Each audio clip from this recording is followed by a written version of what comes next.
Alright, y'all, I got this message I wanted to share while I was reading Luke. So this is at the beginning of Jesus' ministry. He walked up to the lake and he seen four guys that were standing there cleaning their nets. Simon, his brother, and two others. They were cleaning their nets after a full day of catching nothing. They were out there fishing everywhere in every spot, didn't catch nothing. So Jesus hopped into the boat, in Simon's boat, told Simon to get in with him, and then they pushed off into the sea, into the lake. And when they were out into the water, Jesus had told Simon to go ahead and drop your net again. Simon goes on about how he's already fished right here, there's nothing right there and whatnot. And he ended up dropping his net, and as y'all know, he hauled in a whole bunch of fish. Can expect, Simon and his brother and the two others were like, yeah, oh my gosh, what? And that's when Jesus chose him. He called him. He said, come with me and I'll make you fishers of men. So moving over to Luke chapter 8, him and his now disciples hopped into another boat and they started to make their way across the other side of the lake. So as soon as they pushed off into the water, Jesus is like, dude, I'm gonna take a nap.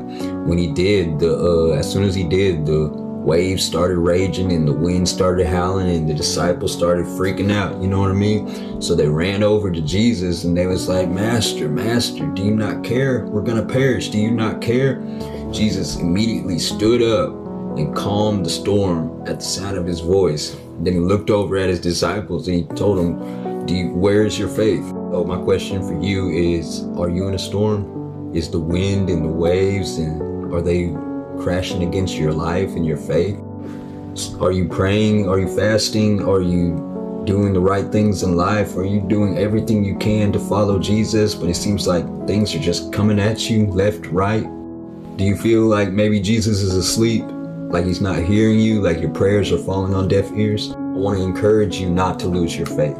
Do not forget everything that he's done for you, everything that he's brought you through. Let it be addiction, depression, anxiety, a miscarriage, divorce, the healing, all the mending, all the growth, everything he's brought you through, all the ways he's made a way out of no way. Psalms 121 verse 5 says, my help comes from the Lord, the maker of heaven and earth. He neither slumbers nor sleeps. He is with you and he loves you, and he is not asleep. He will never leave you nor forsake you. And just because you might be in a storm and just because you might not be hearing from him does not mean he's not with you. The sound of his voice, he can change your situation. He can change your heart. He can change you.